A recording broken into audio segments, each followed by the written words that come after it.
Hello everyone, अस्सलाम वालेकुम and welcome back to my channel. I hope कि आप सब लोग बिल्कुल ठीक होंगे, बहुत अच्छे होंगे और खैरियत से होंगे। और अल्हम्दुलिल्लाह मैं भी बिल्कुल ठीक हूँ।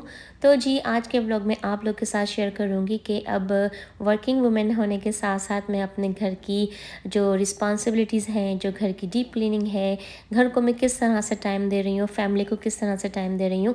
तो आज के व्लॉग में आप लोग के साथ शेयर करूँगी अपनी कुछ डीप क्लीनिंग्स की रूटीन। तो सबसे पहले तो मैंने ब्रेकफ़ास्ट करने के बाद अयान को लगाया काम पर, क्योंकि अयान के रूम में जो कर्टन्स रॉड लगी हुई थी वो गोल्ड में थी, गोल्ड कलर में थी। तो जब हम लोगों ने अयान का पूरा रूम रेनोवेट किया था, तो मुझे रॉड्स नहीं मिल रही थी मैचिंग की, और जो मुझे ब्राउन कलर में मिल भी रही थी ना, तो मुझे इतनी पसंद नहीं आ रही थी, बिल्कुल भी अच्छी नहीं लग रही थी। लेकिन लास्ट वीक जब मैं गई थी शॉपिंग पर, तो ये रॉड्स ना मैंने मार्शल से पिक की थी। तो कलर भी बिल्कुल परफेक्ट था, अयान की जो रूम की सेटिंग मैंने की है उस कलर के हिसाब से, और ना डिज़ाइन भी मुझे बहुत पसंद आया। तो फिर यहाँ पे सबसे पहले तो मैंने अयान से रॉड्स चेंज करवाई, फिर उसके बाद मैंने फ़ौरन से ही कर्टन्स को लॉन्ड्री में डाल दिया था। कर्टन्स आराम से वॉश हो गए, मैंने इनको प्रेस किया, और अब दोबारा से ही मैंने अयान को कहा कि अब आप खुद से ही जाके कर्टन्स को हैंग करो। ये छोटी छोटी सी चीज़ें होती हैं, अगर ये बिल्कुल परफेक्ट हो ना तो सारे काम करना इतना आसान हो जाते हैं। क्योंकि इससे पहले जो रॉड्स लगी हुई थी ना, वो बिल्कुल भी परफेक्ट तरीके से नहीं लगी थी, तो उसके थोड़े जो स्क्रूज़ वगैरह थे ना, वो भी मुझे समटाइम्स बॉदर करते थे जब भी मैं कर्टन्स को वॉश वगैरह करके लगाती थी। लेकिन अब जब रॉड्स हैं, कर्टन रॉड्स बिल्कुल परफेक्ट तरीके से लग गई हैं, तो कर्टन्स को लगाना और स्लाइड करना भी इतना आसान हो गया है ना। और इतनी सी चेंजेस करने के बाद, आई मीन इतनी थोड़ी सी मैंने चेंजेस किए रूम में, और रूम की जो बिल्कुल जो लुक है ना, एकदम से चेंज हो गई है। क्योंकि पहले ना मैं जो अयान के कर्टन्स टाई करती थी, इस तरह से सेंटर में करके उनको सेंटर से ही ना मैं टाई कर दिया करती थी। तो अब जब हमने कर्टन्स हटाए और इस तरह से जब कर्टन्स को साइड में स्लाइड किया ना, तो रूम एकदम से इतना ओपन लगने लगा।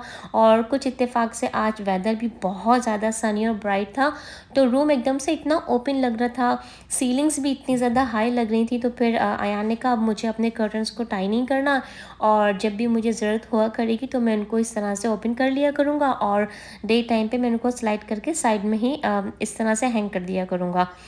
तो ये है कि छोटी-छोटी से कामों को करने में भी ना बहुत ज़्यादा टाइम लग जाता है। तो ये काम मैंने 2 दिन से सोच रही थी, थर्सडे से ही मैंने सोच लिया था कि इस दफ़ा वीकेंड पे मुझे लाज़मी ये करना है, क्योंकि फिर वीकडेज़ में ना मेरे पास बिल्कुल भी इतना टाइम नहीं होता कि मैं एक्स्ट्रा डीप क्लीनिंग या एक्स्ट्रा रूटीन से हटकर जो काम होते हैं वो मैं करूँ। क्योंकि मॉर्निंग में मैं इतनी जल्दी उठती हूँ, फिर ब्रेकफ़ास्ट वगैरह बनाना, मुस्कान का लंच पैक करना, उसको मुस्कान को स्कूल ड्रॉप करना, फिर उसके बाद मैं खुद अपने स्कूल जाती हूँ, फिर वहाँ से आती हूँ, तो बस एक रूटीन सी चल रही होती है। तो फिर घर के जो एक्स्ट्रा काम होते हैं ना, फिर आप मैं वीकडेज़ में नहीं कर पाती हूँ। इसके साथ साथ ना फिर मैं किचन में आई थी, और ये जो टचलेस हैंड सोप की जो जार है या बॉटल है ना, बहुत अच्छी है, मैं काफ़ी टाइम से यूज़ कर रही हूँ। और इस तरह की चीज़ें ना घर में रखना होना बहुत ज़रूरी है, क्योंकि जब भी हम बाहर से घर में आते हैं, सबसे पहले हम अपने हैंड वगैरह वॉश करते हैं। तो फिर इस तरह के ये जो टचलेस पम्प्स होते हैं ना, ये बहुत वर्थ इट होते हैं घर में रखना। और ये बॉटल मैं कब से यूज़ कर रही हूँ, उसमें सिर्फ आपको बैटरीज़ जो हैं वो चेंज करनी होती हैं, और बैटरीज़ भी काफ़ी चलती हैं। तो यहाँ पे मैंने जो हैंड सोप का जो बॉटल थी उसको फिल कर लिया था। फिर उसके बाद अब मुझे करना था किचन के सिंक को क्लीन। अच्छा, किचन का जो सिंक है वो एक ऐसी चीज़ है कि अगर हमारा किचन पूरा क्लीन हो और पूरी तरीके से ऑर्गेनाइज हो, और किचन का सिंक साफ़ ना हो, क्लीन ना हो, तो किचन बिल्कुल भी अच्छा नहीं लगता। और अगर आपने एक दो चीज़ें काउंटर पे छोड़ भी दी है ना, और किचन का सिंक आपका बिल्कुल शाइन कर रहा है, स्पार्कल कर रहा है, तो किचन ऑलरेडी आपका बहुत क्लीन साफ़ सुथरा लगता है। तो आप ना ये टिप ना आज़मा के देखिएगा कि अगर किसी दिन आपका किचन का सिंक अच्छा ना लगे, साफ़ ना लगे, तो किचन ऑलरेडी आपको डल लगने लग जाएगा। तो मैं एवरी वीक अपने किचन में इस तरह से हल्का सा ब्लीच स्प्रेड कर देती हूँ।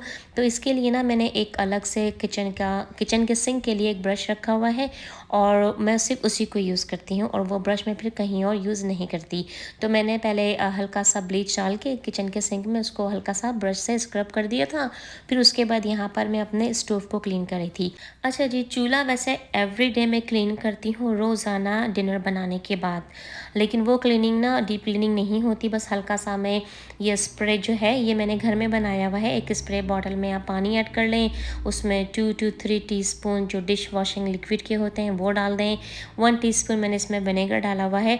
और अगर आपके पास कोई भी क्लीनर हो ना क्लीनिंग करने के लिए, जैसे जो ऑल पर्पस क्लीनर होते हैं, वो इसमें आप ऐड कर दें। और अगर नहीं भी है ना तो सोप, विनेगर यानी कि सिरका और पानी, इन्हीं चीज़ों से ही आपका बहुत अच्छा सा एक क्लीनर बन जाता है। और वो हमारे हैंड की स्किन वगैरह के लिए भी सेफ़ है, क्योंकि हमने उसमें ऐसे कोई स्ट्रॉन्ग केमिकल तो नहीं डाले होते हैं। तो बस रोज़ाना ना मैं इसे स्प्रे को स्प्रे कर देती हूँ अपने चूल्हों पर और उसको हल्का सा वाइप कर लेती हूँ।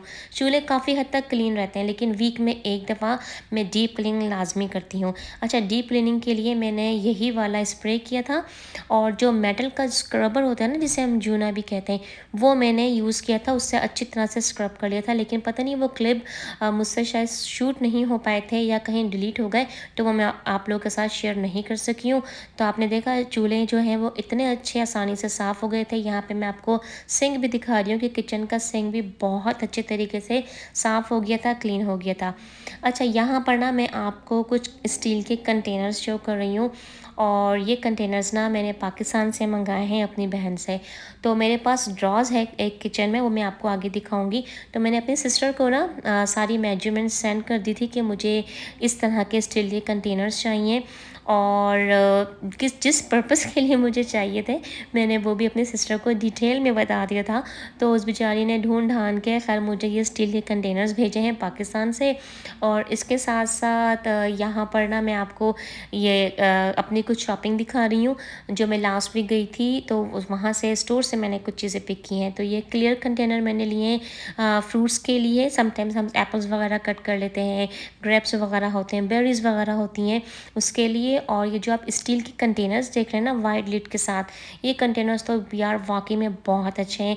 मैंने एक एक करके इतने सारे ये कंटेनर स्टील के जो आपको नज़र आ रहे हैं ना टेबल पर जमा कर लिए हैं। ये माइक्रोवेव सेफ हैं, इन वाले कंटेनर्स की मैं बात कर रही हूँ।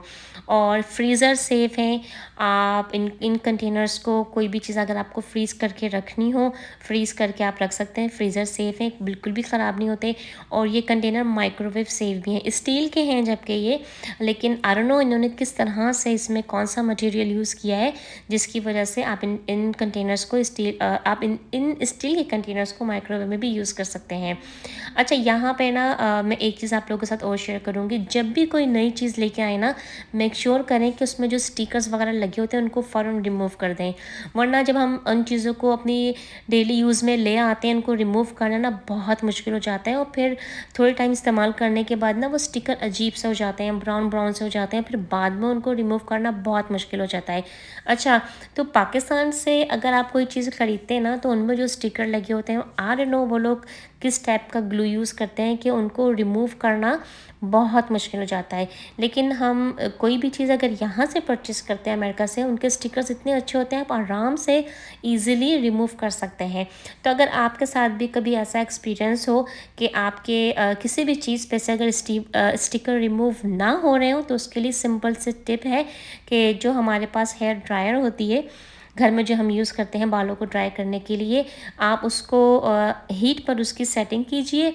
और और किसी भी जगह से या बर्तन पे से आपको स्टिकर रिमूव करना हो तो उसको हल्का सा हीट करें हेयर ड्रायर की हेल्प से। तो आप खुद देखेंगे आराम से आपके जो स्टिकर हैं वो रिमूव हो जाएंगे। क्योंकि मुझे बिल्कुल भी अच्छा नहीं लगता कि वाटर बॉटल्स हों या कुकवेयर हों या कोई शो पीस वगैरह हो, या जब हम कोई नए क्रॉकरी या बर्तन ख़रीदते हैं उन पर जो स्टिकर लगे हुए होते हैं वो बहुत बुरे लगते हैं।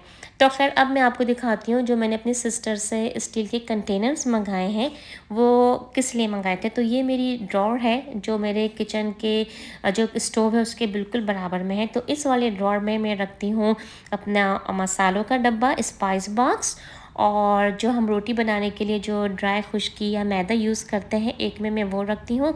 और इसी ड्रॉज में मुझे एक ऐसा कंटेनर चाहिए था जिसमें जब हम कभी एक्स्ट्रा रोटीज़ या पराठे बना के रखते हैं तो मैं उनमें डाल के उनको सेव कर सकूं। तो सबसे पहले तो मैंने अपने ड्रॉज को पूरा क्लीन किया, उसी स्प्रे के साथ जो मैंने आपके साथ शेयर किया है। और जब वो अच्छी तरह से ड्राई हो गई तो मैंने अपनी सिस्टर से 3 डिफरेंट साइज़ के कंटेनर मंगाए थे ये स्टील के। तो जो मीडियम वाला था उसके अंदर मैंने यहाँ पे मैदा फिल कर रही हूँ मैं, जो हम रोटी बनाने में या पराठों के लिए खुश्की जो हम यूज़ करते हैं। तो एक मिडिल वाले जो मीडियम कंटेनर था उसमें मैंने डाला है ये खुश्की, और जो सबसे बड़े वाले साइज़ का कंटेनर था उसको मैं सेव कर रही हूँ रोटियों के लिए, कि अगर जब कभी ऐसा होता है ना कि रोटी कोई बच जाती है या कभी हम एक्स्ट्रा रोटी बना के रखना चाहते हैं, जैसे हम रोटियों का हॉटपॉट नहीं यूज़ करते पाकिस्तान में, उस तरह के पर्पज़ के लिए मैंने ये मंगाया था। तो अच्छा, मैं अभी ना मेरे पास कोई रोटियों के रुमाल वगैरह मैं इसमें नहीं रख रही हूँ, तो मैंने सिंपली इसको अच्छी तरह से वॉश किया है। जब ये कंटेनर ड्राई हो गया है तो जो किचन टॉवल था वो मैंने इसमें रख दिया है। इस वाले सबसे बड़ा जो कंटेनर है इसको मैं रोटियों के लिए यूज़ करूँगी, और ये सबसे छोटा वाला कंटेनर है। अब इसके लिए मैं श्योर नहीं हूँ कि मैं इसमें ऐसी कौन सी चीज़ स्टोर करूँगी, और लेकिन तीनों कंटेनर्स ना बिल्कुल परफेक्ट साइज़ के थे और मेरी ड्रॉज़ में बिल्कुल सेट हो गया, और ड्रॉज़ ना बहुत अच्छी, बहुत क्लीन लग रही थी। उसके बाद जो मेरा स्पाइस बॉक्स था, मसालों का डब्बा, उसको रीफ़िल करने की बारी थी। तो अच्छा, मैं ना ये जो जार है ना, जो छोटी-छोटी सी आपको कटोरियाँ नज़र आ रही हैं, इनको ना मैं बहुत ज़्यादा फ़िल नहीं करती। वरना फिर ये होता है जब हम ड्रॉज़ खोलते हैं या बंद करते हैं या स्पाइस बॉक्स को उठाते हैं ना, तो उसमें से मसाले ना कभी-कभार गिर जाते हैं। तो टिप ये है कि आप थोड़ा-सा ना उसको हाफ़ रखें और ना पूरा ऊपर तक ना फ़िल ना करें। तो इस कंटेनर को भी ना, इसकी बेस मैंने अच्छी तरीके से वॉश करके, ड्राई करके, मसाले दोबारा से रीफ़िल कर दिए थे। और ये देखें, जो ड्रॉज़ है ना मेरी, वो अल्हम्दुलिल्लाह इतनी अच्छी लग रही थी और इतनी हर चीज़ ऑर्गेनाइज़ हो गई थी। और बस इसमें पूरा क्रेडिट जाता है मेरी सिस्टर को उस बेचारी को मैंने इतना परेशान किया, और मैंने उसको वीडियोस बना के भेजी, साइज़ दिए मेजरमेंट्स के, कि भाई तुम प्लीज़ मार्केट जाओ और मेरे लिए इन साइज़ के स्टील के कंटेनर्स लेके आओ। तो पता है, जो बहनें होती हैं ना वो बहुत अच्छी होती हैं, दुख सुख की साथी होती हैं, आपका बहुत ख्याल रखती हैं। और ख़ासकर जो हम परदेश में रहने वाले होते हैं ना, तो उनकी बहनें तो हम वो बहुत ज़्यादा सपोर्टिव होती हैं। हमें बस एक कॉल करनी होती है और शॉपिंग की ना लंबी लिस्ट देनी होती है कि भाई आप मार्केट जाएँ और ये हमारे लिए ना शॉपिंग कर लें। तो ख़ैर, thank you so much to my sister कि जिसने मेरे लिए सारी शॉपिंग की। अच्छा, पाकिस्तान से और भी बहुत सारी चीज़ें आई हैं मेरे लिए, कपड़े आए हैं जो इंशाल्लाह मैं आप लोगों के साथ ना अपने अपकमिंग व्लॉग में शेयर करूँगी। यहाँ पर मैं आपको दिखा रही थी किचन बिल्कुल क्लीन हो चुका है, डीप क्लीनिंग हो चुकी है। तो इसी तरह से मैं अपनी जॉब को, अपने घर को, अपने घर के रिस्पॉन्सिबिलिटीज़ को जो है मैनेज करती हूँ, कि अगर एक्स्ट्रा काम हो तो इस तरह से वीकेंड पे कर लेती हूँ। यहाँ पर मैं आपको दिखा रही थी, तो मैंने रोटी बनाई थी। तो रोटी बना के ना इस तरह से मैंने ये इस स्टील के कंटेनर में रख दी थी, और रोटी जो है वाकई में काफ़ी सॉफ्ट थी, बिल्कुल भी ख़राब नहीं हुई थी। जैसे हमारे बस पाकिस्तान में जैसे हम जो हॉटपॉट यूज़ करते हैं ना, उसी तरह से ये काम कर रहा था कंटेनर। तो बस गाइस, यही था मेरा आज का व्लॉग। आई होप कि आपको व्लॉग पसंद आया होगा और व्लॉग आपको अच्छा लगा होगा। और यहाँ पे मैं आपको बहुत खूबसूरत सा सनसेट दिखा रही हूँ।